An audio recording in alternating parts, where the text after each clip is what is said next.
क्या कर रही हो तुम? क्या वो मैं चल रहा हूँ तुम गायब हो जाती हो? मैं तुम्हारा बेबी सिटर नहीं हूँ। हमने चलना है तो साथ चलेंगे, समझ आई? चल प्लीज डोंट टेल मी कि तुम्हें ये पसंद आ रहा है। अच्छा तो है। ये अच्छा है? चीप है ये।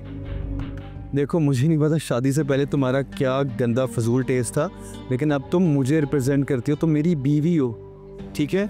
अपने आप को एलिवेट करो। पर यहाँ पे हर चीज़ को ऐसे ना देखो जैसे पता नहीं किसी और प्लेनेट से आई हुई। आओ तुम्हारा फैशन सेंस ठीक करें, आ जाओ।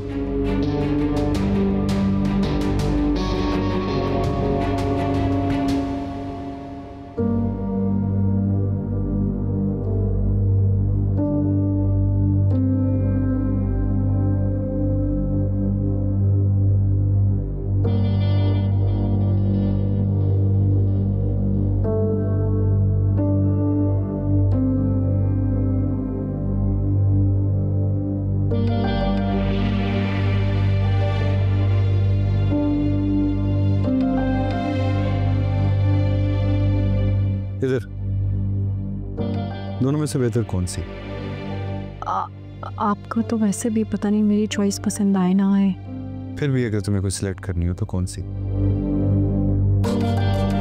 तुम्हारा कोई ओपिनियन है किसी चीज को लेके या पता नहीं? मुझे आप देख ले, कुछ खुद भी लाइफ में सोच लिया करो।